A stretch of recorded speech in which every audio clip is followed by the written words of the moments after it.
E agora vamos à entrevista do dia com Denise Campos de Toledo. E vamos falar agora sobre a mobilização de combate à violência contra a mulher. Eu converso agora com a Marisa César, que é CEO do Grupo Mulheres do Brasil. Marisa, boa noite. Boa noite, Denise. É um prazer estar aqui com você. Bom, o grupo está em plena atividade, que começou no dia 20, Dia da Consciência Negra, e no próximo dia 8 haverá uma caminhada, não apenas aqui em São Paulo, mas em várias cidades espalhadas pelo Brasil. É para marcar mesmo o Dia Cor Laranja, mas é uma mobilização contra a violência que continua absurdamente elevada, não é? Exatamente. A gente definiu o Grupo Mulheres do Brasil, é uma entidade sem fins lucrativos, e uma das nossas temáticas que a gente levanta a bandeira é a questão do combate à violência contra a mulher. É inaceitável o que tem ocorrido do aumento de assassinatos, né? Para você ter uma ideia, a gente tem 4,7 mulheres sendo assassinadas entre 100 mil habitantes, né? É um número assim inaceitável. E o Grupo Mulheres do Brasil decidiu fazer uma grande mobilização em nível não só nacional, mas em outros países que estamos presentes, pensando em que nós podemos sim contribuir, engajando a sociedade, não só as mulheres, mas homens, todas as famílias, para que ouçam o que está acontecendo. A gente não pode permitir que continue tendo tantas tragédias como a gente tem visto por aí. E assim, se você parar para pensar que o ano passado nós tivemos 3.837 estupros coletivos, gente, isso é um absurdo só no Brasil. Não consigo imaginar uma coisa assim, né? Não, é assim, eu fico pensando como que não dá nem para pensar como é que pode existir uma coisa dessas, né? Então, o que a gente entende é que a gente pode sim fazer a diferença, a gente pode sim trabalhar na conscientização das pessoas. E isso é aquela questão, né? Cada mulher conta e, ao mesmo tempo, como a gente tem a Magazine Luiza que fez aquele programa, né? Eu Meto a Colher Sim. Se nós soubermos de casos que estão nos nossos vizinhos, a gente precisa denunciar. A gente precisa ajudar essas mulheres que têm tantas dificuldades de se autodenunciarem. Por quê? Porque muitas vezes dependem do marido financeiramente, porque muitas vezes elas não têm coragem de largar um casamento, porque têm medo de perder a guarda dos filhos, e assim são sucessivas histórias e motivos. Às vezes tem vulnerabilidade emocional mesmo, né, de não sentir apoio, muitas vezes não tem apoio da família e vai empurrando a situação, né? Exatamente. E assim, por que a gente decidiu fazer isso, né? A gente pensa que hoje nós temos 35 mil mulheres já cadastradas que estão conosco, não só no Brasil, mas no exterior. Então, assim, se nós já temos essa grande massa de mulheres unidas, por que não engajar outras pessoas e a gente levantar, assim, essa bandeira, ir para as ruas?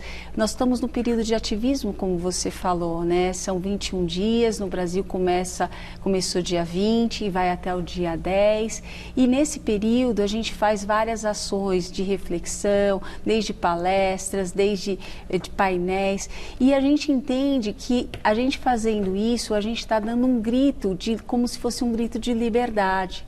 Hoje a gente não está somente fazendo a caminhada, a gente acabou de inaugurar em Franca, em conjunto com o governo, com o apoio do Dória, fizemos uma magnífica reforma na Delegacia da Mulher, que atende as vítimas de violência, que foi a semana passada, que foi inaugurada, e teve um super trabalho do Grupo Mulheres do Brasil no aspecto de poder o quê? Poder colaborar com as mulheres que são participantes para poder promover uma condição melhor para essas mulheres, para elas poderem não só denunciar, mas elas poderem ser acolhidas. Agora, o nível da violência tem aumentado, os casos, quando você vê, são marcados por uma violência muito maior, assassinato, inclusive com crueldade, não é? Apesar do endurecimento da legislação, tem a Lei Maria da Penha, tem as delegacias, aumentam muito o número, tem outras decisões do governo federal, inclusive teve recentemente aquela polêmica de não se poder identificar quando a pessoa procura ajuda médica, né, no hospital, a mulher que foi ferida por esses casos de violência,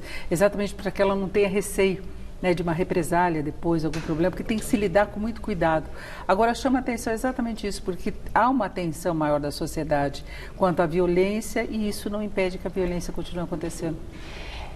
Eu acho que assim a gente tem vários pontos que são importantes, né, Denise? Por mais que a gente tenha toda essa sinalização, todos esses trabalhos que estão sendo feitos e são muito importantes, a gente tem, por exemplo, como você citou, a Lei Maria da Penha, mas que ela ainda não é completamente seguida em todos os passos que ela precisa. Avançamos muito, sim, mas ainda não temos tudo aquilo que a gente deveria ter.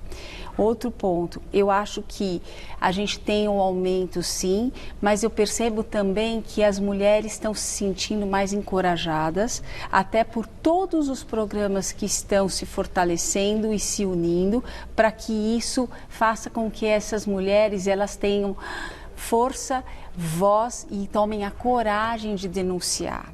Mas a reação é mais forte. E aí a reação é mais forte. Então, quando você vê, por exemplo, num dia de jogo de futebol, o que acontece? O homem vai para o jogo de futebol e naquela situação o time dele perde.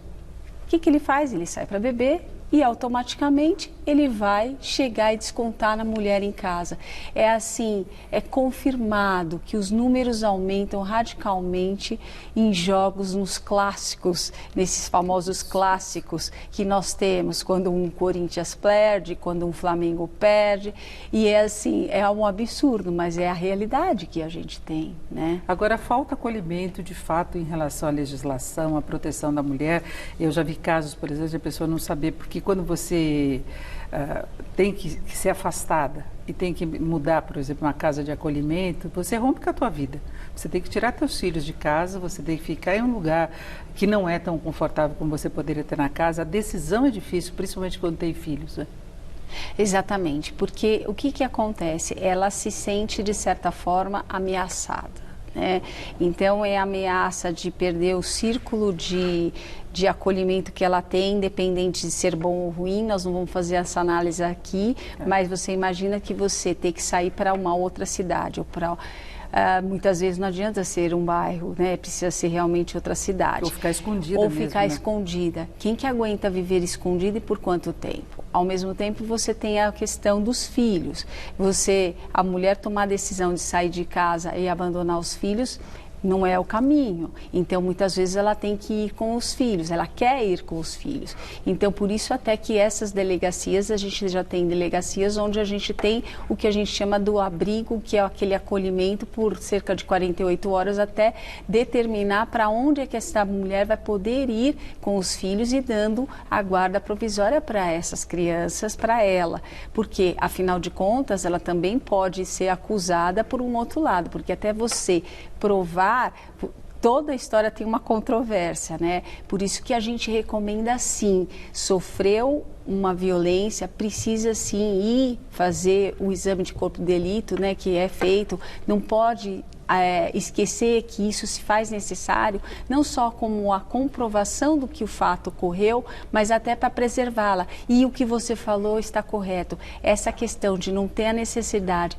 de expor a situação dela e ficar numa confidencialidade, isso tem dado uma garantia muito maior para a mulher, para ela poder realmente ter mais coragem de fazer a denúncia. Enquanto o processo está correndo. Enquanto o processo está correndo, que até anteriormente ela ficava muito exposta. Então, com essa questão de que hoje, Lei Maria da Penha e todos esses outros pontos adicionais que estão sendo incluídos, isso tem realmente favorecido para ela ter mais coragem. Agora, o Grupo Mulheres do Brasil dá um atendimento, orientação, como é que trabalha no dia a dia? A gente tem um trabalho muito expressivo, a gente tem o Comitê de Combate à Violência contra a Mulher, praticamente o grupo tem 6 anos, ele já nasceu há mais de 5 anos e desde então, além de todos os estudos que nós fizemos, a gente capacita mulheres voluntárias para fazerem um trabalho de interlocução desde escolas, palestras, para elas poderem estar multiplicando esse aprendizado no sentido de quais os caminhos que a mulher pode ter para ela se precaver. Nós temos um programa muito bacana que é o Fala Maria, onde a gente pega essas voluntárias e essas voluntárias elas têm tanta bagagem já de conhecimento, de números e do que recomendar, por exemplo, numa rede de cabeleireiros. Você sabia que os cabeleireiros e as manicures são muitas vezes um dos lugares que as mulheres colocam aquilo que está acontecendo com elas? Por quê? Porque vai ser um local onde ela não vai ter amigas que vão saber da realidade dela. Então, muitas vezes, essa mulher se cala a tal ponto que ela não conta para a mãe, ela não conta para a irmã, ela não conta para as amigas, por vergonha daquilo que ela vive. Mas conta para o cabeleireiro, para a manicure. Por quê? E nesse caso, se eles agirem, não cria uma situação em que ela não quer participar? Não, o que a gente faz? A gente ensina para eles chegarem e instruírem essa moça, essa pessoa, essa mulher. O que ela pode fazer? Olha, você pode ir na delegacia, ninguém vai saber, você faz a denúncia, você se precave, você pode ter uma medida protetiva, se você fizer isso. Ensina para ela alguns pontos que ela não tem conhecimento. E por que a gente acaba fazendo essa capacitação? Porque, de certa forma, ele vai ser um agente que vai poder contribuir com a vida de milhares de mulheres. Agora, eu insisto nesse ponto, que as medidas protetivas também têm que ser mais eficientes, porque a gente tem vários casos de assassinatos, quando a pessoa já tinha proteção, quando o agressor, ele estava proibido de se aproximar, mas ele se aproxima mesmo assim, é o que eu falava, desafia a própria legislação sabendo que vai ser punido. Isso você está totalmente certa, Denise, porque por mais que tenha medida protetiva, se você parar para analisar, a gente vê diversos casos onde realmente o homem conseguiu chegar na mulher e aí assim acabou, feminicídio na hora, né? Ele vai na academia, vai no trabalho, vai na casa dos parentes, em qualquer lugar. Realmente isso acaba prevalecendo para aqueles que não têm realmente a intenção de matar. Mas se o nível de descontrole psicológico desta pessoa, desse homem, for muito intenso, ele acaba que não tem problema, porque assim, eu vou matar mesmo, então para mim, se vou ter medida protetiva ou não, que me afaste dela, meu objetivo final é esse, o assassinato, isso para ele pouco importa, na realidade é isso, né? Na verdade, o transtorno é muito mais para a mulher, no dia a dia, que ela tem que se esconder, ou ela tem que ficar em algum local de acolhimento, e o homem continua solto, enfrentando o processo, né? Deveria ter uma prisão, alguma coisa mais efetiva para ele ser punido, não a mulher, porque é uma punição você se afastar de todo o local, da casa e tudo mais, né? Exatamente. E a gente também tem um trabalho, Denise, que a gente tem atuação com 18 comitês de causas, né? E um que acaba impactando muito nisso é quando a gente trabalha com a parte de políticas públicas. E na parte de políticas públicas, a gente procura realmente endereçar essas temáticas que vão dar maior vazão e um instrumento para a mulher. No caso do combate à violência contra a mulher, é exatamente fazendo o reforço da importância dessa questão da Lei da Maria da Penha, dela ser exercida em sua totalidade e não pela metade, como em muitas localidades ela ainda é hoje, né? Nós não podemos fazer o comparativo de região sudeste com a região de nordeste. Então, assim, a gente existe sim diferenciais entre as localidades, isso é fato. Mas no Sudeste também precisa. E no Sudeste a gente crime. Também tem muito crime. Então, o que eu estou querendo dizer é que, independente de ter ou não, a gente está, sim, sempre procurando impulsionar aquilo que a gente acredita que é um benefício para a mulher. E no caso aqui do combate à violência contra a mulher, é reforçar e endereçar essa questão da Lei da Maria da Penha, que ela precisa ser exercida em sua totalidade. Bom, dia 8 vai ser a terceira caminhada pelo fim da violência contra mulheres. Vai ser a partir das 9 horas da manhã em vários pontos do país. Vai ter também ações no exterior. Ao todo, mais de 20 cidades vão participar dessa mobilização. É para usar o laranja. Como é que as pessoas identificam em quais cidades que vai haver uma mobilização? Nós temos um site que é o www.grupomulheresdobrasil.org www.marisa.com.br/caminhada. Lá as pessoas podem se inscrever e aí ela seleciona qual é a localidade e inclusive estão todos os endereços, então você consegue saber quais são as cidades que nós estaremos presentes. Aqui no Brasil são cerca de 22 cidades e nós estamos assim em todas as localidades. Mas pode ter mais adesão, se precisasse, ou em outras localidades? Não, pode, em outras localidades, e é isso que é o ponto, né? E agora a gente está abrindo para quem quiser fazer em suas regiões, a gente está dando apoio, indicando que caminho fazer, porque a gente acredita e quer que seja uma grande mobilização nacional, no aspecto que não só nacional, mas no mundo todo, porque sabemos que a parte de feminicídio acontece no mundo inteiro, não é só aqui. Acho que aqui ficou assim, graças a Deus, está tomando um nível de conhecimento da sociedade em grande escala, o que ajuda muito, mas agora a gente tem uma meta, é reduzir o número de feminicídios. Não adianta só a gente fazer